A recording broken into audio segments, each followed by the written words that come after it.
Selamat malam teman-teman sebangsa dan setanah air. Malam ini perkenalkan, aku sedikit berbagi pemahaman tentang sosok-sosok penunggu dimensi lain yang berada di area pendakian Gunung Sumbing. Artikel ini aku angkat di sini supaya kalian semua yang mendengarkan bisa bertambah hasanah wawasan tentang dunia pendakian yang kerap tak luput dari sisi mistisnya, sehingga kita semua bisa lebih cerdas menyikapinya dengan menjaga etika selama berkegiatan di alam bebas. Dan tanpa banyak cocot lagi, langsung saja. Hasil pemetaan penunggu Gunung Sumbing ini merupakan suatu pengalaman fenomenal dan sifatnya subjektif, sehingga tidak perlu dipercaya sebagai kebenaran objektif. Pengalaman ini bisa dicek sendiri berdasarkan pengalaman para pendaki sekalian. Saya juga tidak bertanggung jawab jika data yang saya publikasikan disalahgunakan oleh pihak-pihak tertentu. Semua akibat penyalahgunaan tersebut ditanggung oleh yang bersangkutan sendiri. Pendakian saya lakukan pada tanggal 25-26 Agustus 2007. Kala itu bersama dua orang teman saya, yaitu Kika dan Tetet. Kika merupakan bintang tamu dalam pendakian ini karena baru pertama kalinya mendaki gunung. Sedangkan Tetet, ia sudah pernah menaklukkan Gunung Gede Pangrango. Pemetaan ini merupakan kolaborasi hasil diskusi antara saya yang senang menikmati atmosfer mistis gunung dan Kika yang memiliki kepekaan indera penglihatan dalam pendakian di saat bulan purnama penuh. Berikut ini adalah hasil pemetaan yang kami lakukan. Kilometer 1 sampai kilometer 2. Saya sudah merasakan atmosfer mistis itu ketika melakukan pemanasan. Saya melihat Kika mulai ketakutan, dan dari sana saya menjadi tahu bahwa penglihatannya mulai terbuka kembali. Saat itu kami bertiga berdoa bersama sebelum memulai perjalanan ini. Perjalanan menuju kilometer 2 kami mulai. Dan saat itulah saya merasakan getaran yang terus-menerus di belakang kepala saya. Getaran khas ini biasanya menjadi pertanda untuk saya bahwa adanya kekuatan lain yang sedang berusaha masuk untuk melakukan interkoneksi dengan diri saya. Perjalanan kilometer 1 dan kilometer 2 melewati sebuah jembatan. Di jembatan ini banyak sekali makhluk berjejer dengan segala bentuk, termasuk juga sesosok raksasa besar berwarna hitam yang dipercaya oleh Kika sebagai penunggu utama gunung ini. Sepanjang perjalanan menuju kilometer 2, kami melewati lahan perkebunan penduduk yang ditanami oleh tembakau. Raksasa hitam itu terus mengikuti kami. Sedangkan di sepanjang perjalanan, Kika melihat pocong di beberapa tempat. Kilometer 2 sampai kilometer 4. Perjalanan memasuki kilometer kedua yang didominasi oleh lahan penduduk dan juga hutan belukar yang menyatu dengan pepohonan pinus. Ketika memasuki hutan belukar, saya mulai mencium bau rokok kemenyan yang sering dihisap oleh simbah-simbah Jawa. Ternyata sepanjang perjalanan ini banyak sekali makhluk yang mirip dengan orang-orang tua yang sedang duduk menghisap rokok menyan. Beberapa kali saya mengucapkan permisi pada makhluk itu sebagai hormat saya pada orang yang sudah tua itu. Selain simbah-simbah, saya juga melihat banyak cahaya gemerlap yang tampak sekelebat mata ke sana dan kemari. Awalnya saya tidak tahu makhluk apa ini, namun Kika memberitahu saya bahwa itu adalah peri-peri gunung. Saya sepertinya sudah pernah melihat bentuk peri gunung yang cantik, tapi dalam pengalaman yang lain. Beberapa kali Kika sangat terkejut dengan penampakan yang mengerikan. Misalnya, makhluk tengkorak dengan kepala yang aneh dan bentuk-bentuk yang mengerikan lainnya. Saya tidak beruntung karena penglihatan saya terbatas, sehingga tidak melihat hal-hal yang mengerikan itu. Namun di lain kesempatan, saya dan Kika melihat kumpulan orang berjubah putih yang sedang berkumpul di depan jalan yang kami akan lalui. Mereka seperti melingkar dan mendiskusikan sesuatu dengan posisi berdiri. Jubah mereka putih dan berkerudung selayaknya biarawan. Lalu, ketika kami mulai mendekati lokasi, mereka menghilang. Dan sampai pos 2, raksasa besar itu masih mengikuti kami.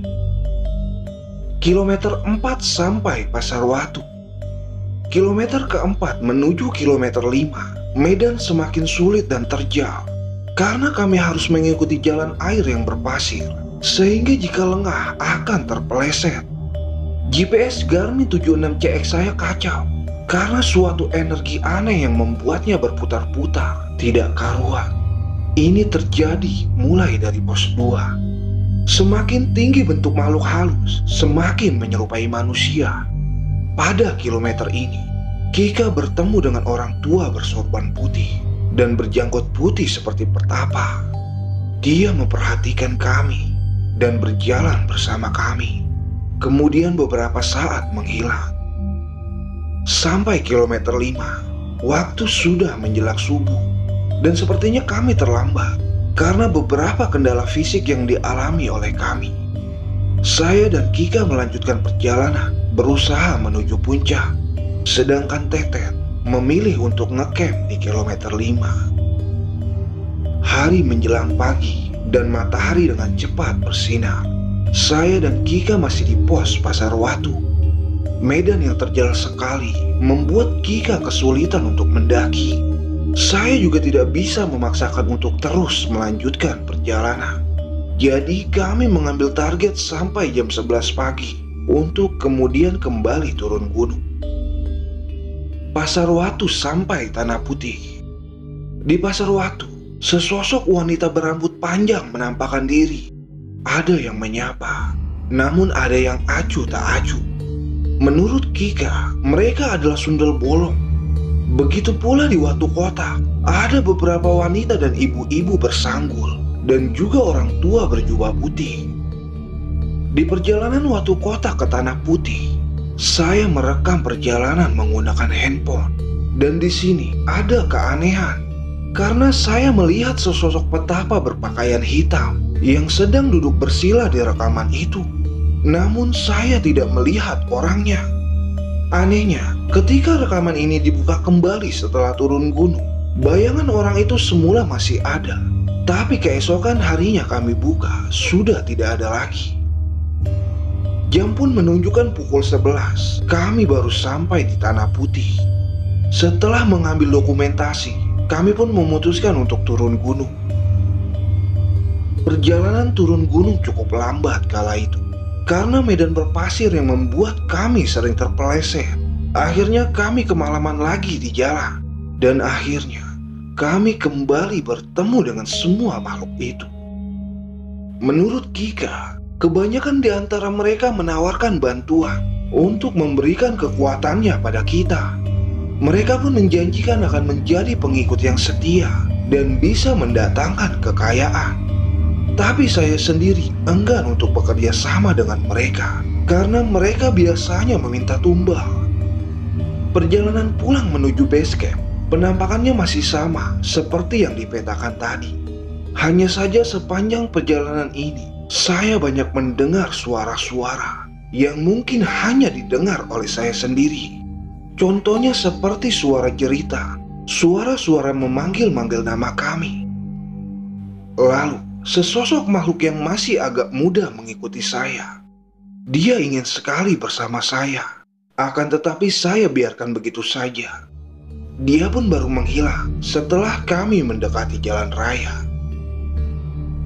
Pengalaman pendakian di Gunung Sumbing saat bulan purnama merupakan suatu pengalaman mistis yang paling mendebarkan buat saya. Karena di sepanjang perjalanan, getaran-getaran itu terus saja ada sampai saya turun gunung. Berbeda dengan pendakian saya di tempat lain. Biasanya, getaran-getaran atmosfer mistis hanya muncul di tempat-tempat tertentu. Semoga pemetaan ini berguna bagi teman-teman pendaki, khususnya untuk cek silang tentang keberadaan makhluk halus ini. Harapan saya dengan publikasi ini adalah untuk saling menjaga harmonisasi alam, yaitu alam manusia dengan alam lainnya. Ketika kita memasuki teritori yang mungkin bukan tempat tinggal kita, ada baiknya kita tetap menjaga sopan santun dan tidak semena-mena terhadap alam, karena mereka juga adalah bagian dari alam itu sendiri. Nah, gimana? Cukup mendebarkan, bukan? Saya sebagai TS hanya berpesan kepada teman-teman yang mempunyai passion kegiatan di alam bebas agar selalu menjaga etika selama di alam bebas. Contohnya pegunungan, tebing, sungai, laut, goa, dan juga yang lainnya. Hormatilah kearifan lokal di sekitar tempat berkegiatan. Jaga sikap dan perbuatan agar kita semua bisa berkegiatan dengan lancar dan nyaman tanpa adanya gangguan.